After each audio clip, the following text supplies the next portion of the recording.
മാന്യ പ്രേക്ഷകരെ, നമ്മുടെ ചാനലിലൂടെ നിങ്ങൾ എല്ലാവരും കണ്ടിട്ടുള്ള രവിയേട്ടൻ്റെ അടുത്താണ് ഇന്ന്. കുറച്ച് സമയം കിട്ടിയ സമയത്ത് രവിയേട്ടന് ഒരു 10 മിനിറ്റ് ഫ്രീ ആയ സമയത്ത് രവിയേട്ടനുമായിട്ട് നേരിട്ട് കുറച്ച് അനുഭവങ്ങൾ പങ്കിടാൻ വേണ്ടി വന്നതാണ്.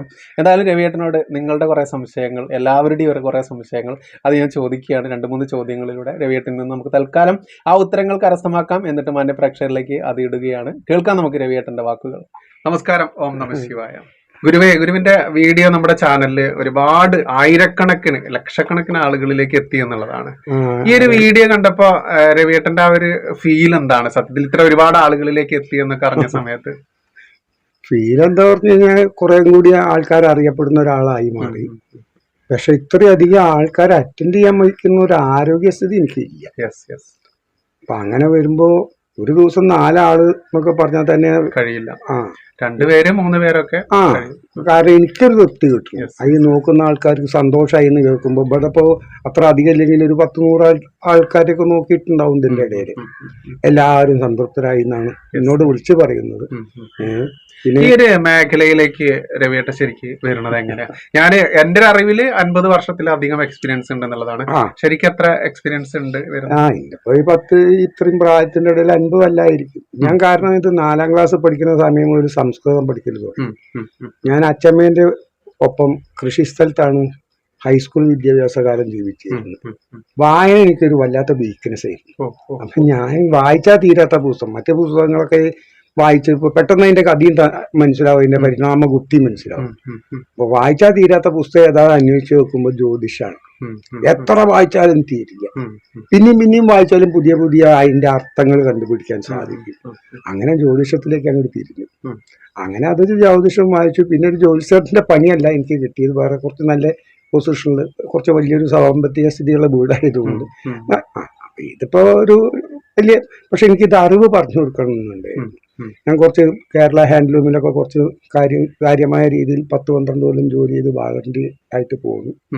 പിന്നെ യാദൃശ്ചികമായിട്ട് നിങ്ങളമാതിരി ചില സുഹൃത്തുക്കൾ വിവാഹം നടക്കണില്ല കുടുംബത്തിൽ. അപ്പൊ എനിക്കറിയുന്ന വിദ്യാർത്ഥിയോട് ഒന്ന് കൊണ്ടാറിയും ജാതകം നോക്കി പരിശോധിച്ചു. അവരൊക്കെ തൃപ്തികരമായ രീതിയിൽ പോയി.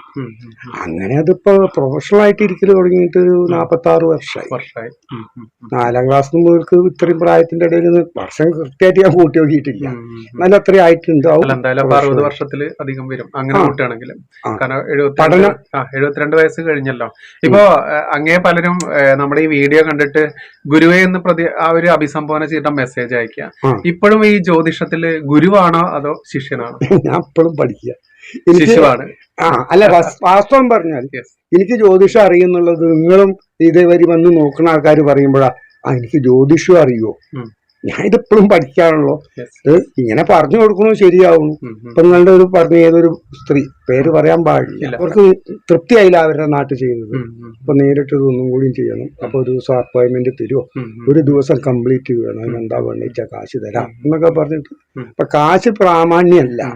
എന്തിനാ വെച്ചാൽ ഒരു നിബന്ധന വെച്ചാലേ ആൾക്കാരെ എണ്ണം കുറയുള്ളൂ. പക്ഷെ ഇപ്പൊ എൻക്വയറി കൂടിയായിരിക്കും. ആദ്യകാലങ്ങളിലൊക്കെ ഞാൻ ചെയ്തിരുന്നത് ഇപ്പോഴും ചെയ്യാറുണ്ട്. ഒരു ചാരിറ്റിയും കൂടിയാണ്. ചിലർ അത്രയും മാത്രം ബുദ്ധിമുട്ടി വരുന്ന ആൾക്കാർക്ക് ഞാൻ പോവാൻ വണ്ടിക്കൂലി കൊടുക്കാറുണ്ട്, ചാപ്പാട് വാങ്ങി കൊടുക്കാറുണ്ട്. ഇങ്ങനെയൊക്കെ ചെയ്തിട്ടുണ്ട്. നമ്മളിലൊരു ആശ്വാസം തേടാൻ വേണ്ടി വരുന്ന അവരുടെ മനസമാധാനം കാണുമ്പോൾ എപ്പോ നിങ്ങളെ ചോദ്യത്തിന്റെ ഉത്തരക്ക് ഇപ്പോഴാണ് കിട്ടി. അവരുടെ ആ സമാധാനം, അവരുടെ മുഖത്ത് വരുന്ന ആ പ്രസന്നത കാണുമ്പോൾ എനിക്ക് വളരെ സന്തോഷമാകുന്നുണ്ട്. ഇപ്പൊ ഞാന് രവിയേട്ടന്റെ അടുത്ത് നമ്മുടെ വീഡിയോ കണ്ടിട്ട് വന്നു പോകുന്ന എല്ലാവരും ഞാൻ വിളിക്കാറുണ്ട്.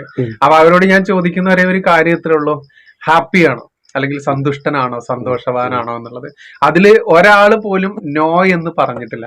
അതുകൊണ്ടാണ് ഇപ്പൊ രവിയേട്ടനെ കുറിച്ച് പലരും നേരിട്ടൊരു വീഡിയോ ചെയ്തിട്ട് ഒരു ഇന്റർവ്യൂ രൂപത്തിൽ ചെയ്തിട്ട് ഞങ്ങളിലേക്ക് എത്തിക്കണേന്ന് ആവശ്യപ്പെടാറുണ്ട്. അതുകൊണ്ടാണ് ഇന്ന് സത്യത്തില് ഇപ്പൊ രവിയേട്ടന് സമയം ഇല്ലാഞ്ഞിട്ട് പോലും ഈ ഒരു 10 മിനിറ്റ് എങ്കിലും പ്രേക്ഷകരിലേക്ക് മാറ്റി വെക്കാൻ വിളിക്കാനുണ്ട്. ഒരുപാട് വിദേശ കോളുകൾ. ഇപ്പൊ ഈ ഫോണിലൂടെ വിളിക്കുന്ന ആളുകൾക്കും അതുപോലെ നേരിട്ട് വരുന്ന ആളുകൾക്കും തമ്മില് അങ്ങ് കൊടുക്കുന്ന ഉപദേശത്തിൽ എന്തെങ്കിലും മാറ്റമുണ്ടോ? ഒരു വ്യത്യാസവും ഇല്ല. അവര് ജനിച്ച സമയവും സ്ഥലവും തീയതി തന്നു കഴിഞ്ഞാൽ ഞാൻ ചെറിയൊരു തലക്കുറി ചെയ്യുമായി വരച്ചുണ്ടാക്കും. അവരടുത്ത് ജാതകം ഉണ്ടോന്നല്ല, അവര് ജാതകം കൊണ്ടുവന്നായിരിക്കും. എനിക്ക് ആ ടൈം അതിനെടുത്തിട്ട് ഞാനൊന്ന് എന്റേതായിട്ട് ഉണ്ടാക്കും. എത്രയോ ജാതകങ്ങൾ ഇതാ വരുന്നു, ആൺകുട്ടീന്റെ പെൺകുട്ടിയായിട്ടും പെൺകുട്ടീന്റെ ആൺകുട്ടിയായിട്ടും മാറി വരുന്നു. സമയം മാറുന്നു. ഒന്നിച്ച് ജാതകം എഴുതാൻ കൊടുക്കും. ഏട്ടന്റെ എഴുതേണ്ടത് അനിയത്തിന്റെ എഴുതിയിട്ടുണ്ടാവും. ആണിന്റെ ജാതകത്തിൽ പെണ്ണെന്ന് എഴുതിയിട്ടുണ്ടാവും. ഇങ്ങനെയൊക്കെ കുറെ തിരുത്തൽ തിരുത്തലുകൾ വന്നിട്ടുണ്ട്. ഉം, ഉം, ഒരു പക്ഷേ ഇത് നോക്കൂ, എഴുതി തന്നെ വരില്ല, ഉം. അതെ. നല്ല വ്യത്യാസം. ഉം, ഉം, ഉം, ഉം. അത് റിസൾട്ടിൽ അത് വലിയ മാറ്റം വരുന്നു, ആ, തെറ്റായി എനിക്ക് നിന്റെ സംതൃപ്തിയാണ് ഇതിൽ ഏറ്റവും വലിയ ഇൻപുട്ട് പ്രത്യേകത. കറക്റ്റ് കൊടുത്താൽ ഔട്ട്പുട്ടും കറക്റ്റ് ആയിരിക്കും. ആയിരിക്കും. Yes. എത്ര എണ്ണം ദാ ഇന്നിപ്പോ ആരോ വന്നിട്ട് ഇവിടെ പൊഴിഞ്ഞു വെച്ചിട്ടുണ്ട്. അവര് കുറച്ച് ദൂരത്തുനിന്നുള്ള പാർട്ടിയാ. ഉം. അവരെ കുട്ടീന്റെ ജാതകം എഴുതിയത് ശരിയല്ല അവർക്ക് തോന്നി. ഓ, ഓ. നോക്കുമ്പോ അത് നേരത്തെ പറശ്യന്മാര് ഉം. തെറ്റുണ്ട്. ഓക്കെ. ഒന്നിച്ചു കൊടുക്കുമ്പോഴേ ആ, ആ. അങ്ങനെ എന്തോ ഒരു കയ്യാബദ്ധം ആർക്കും പറ്റും. അതെ, അതെ, അതെ, അതെ. അപ്പൊ അതൊന്ന് തിരുത്തി കൊടുക്കണം ഉം. എന്ന് പറഞ്ഞിട്ട് വേറെ എഴുതി കൊടുക്കണം ഉം. എന്ന് പറഞ്ഞിട്ട് അവർക്ക് സംശയമൊക്കെ ഉണ്ട്. രണ്ടാമത് ജാതകം തെറ്റുണ്ടെങ്കിൽ എഴുതണ്ടേ. അതെ, അതെ, അതെ. നപുംസകൻ ജനിക്കുന്ന സമയമുണ്ടേ, ഉം. ആണും പെണ്ണും ജനിക്കുന്ന സമയം പോലെ നപുംസക ലിംഗമുണ്ട്. ഉണ്ട്, ഉണ്ട്. അങ്ങനെ ജനിക്കുന്ന ആൾക്കാർക്ക് ജാതകം ഉണ്ടാക്കണ്ടേ. ട്രാൻസ്ജെൻഡർ. ആ, അങ്ങനെയും പറയുന്നു. പറയും. കുഴപ്പമില്ല. ഉം. എല്ലാരും നാട്ടുകാരൊക്കെ വന്ന് സന്തോഷം പറഞ്ഞ് രേഖപ്പെടുത്തി പോകുമ്പോ ഉം. ഒരു സുഖം, അത് എനിക്ക് അനുഭവപ്പെടാറുണ്ട്. അതുപോലെ രവിയേട്ട ഇപ്പോൾ പലരും ഇപ്പൊ രവിയേട്ടനെ കാണാൻ വന്നതിൽ തന്നെ നമ്മൾ ഓൾറെഡി ബുക്ക് ചെയ്ത് ഇപ്പൊ കണ്ടുപോയിട്ടുള്ള ആളുകൾ തന്നെ മുസ്ലിം മതസ്ഥരുണ്ട്, ഹിന്ദു മതസ്ഥരുണ്ട്, ക്രിസ്ത്യൻ മതസ്ഥരുണ്ട്.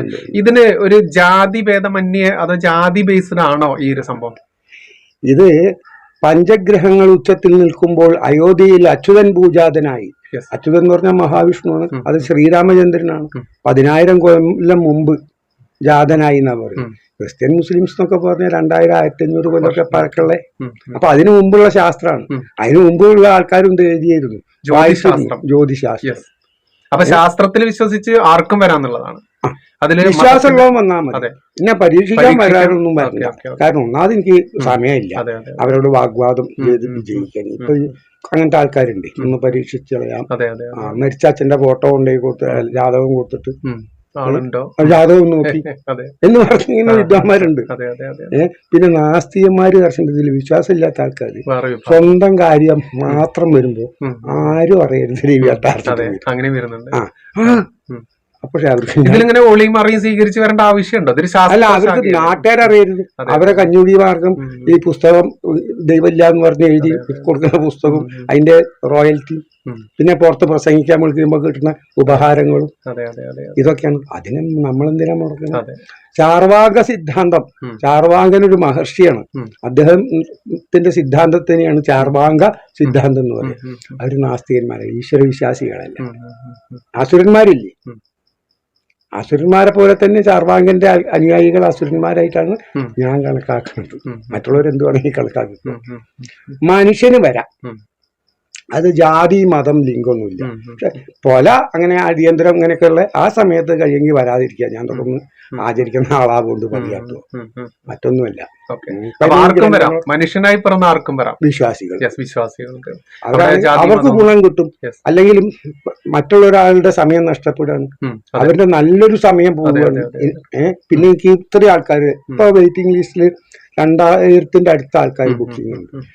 ഇവരിന്റെ എല്ലാവരും കൂടി എന്റെ ആയുഷ്യം അതിൽ നിങ്ങൾ മനസ്സിലാക്കേണ്ടത് വെച്ചാൽ, നിങ്ങളോട് ചോദിക്കുമ്പോ എമർജൻസി മനസ്സിലാക്കിയിട്ട് ഒരു 4 കേസിലെ മേലെ ഒരു കേസ് എന്ന് പറഞ്ഞാൽ ഒരാളെ കേസാണ്. ഒരു കേസ് എന്ന് പറഞ്ഞാൽ വീട്ടിലെ സകല ഐറ്റം എടുത്ത് കൊണ്ടുവരാം. ചിലർ അയലോക്കാർക്ക് കൂടിയും കൊണ്ടുവരും. 4 നോക്കുന്നാണല്ലോ പറഞ്ഞത്. നോക്കുന്നതിന് കുഴപ്പമൊന്നുമില്ല. അല്ല, നോക്കുന്നതിന് കുഴപ്പമുണ്ടായിട്ടില്ല. പക്ഷെ വേറൊരാൾ പ്രധാനപ്പെട്ട പോയിന്റുകളിലേക്ക് എത്താൻ പറ്റില്ല.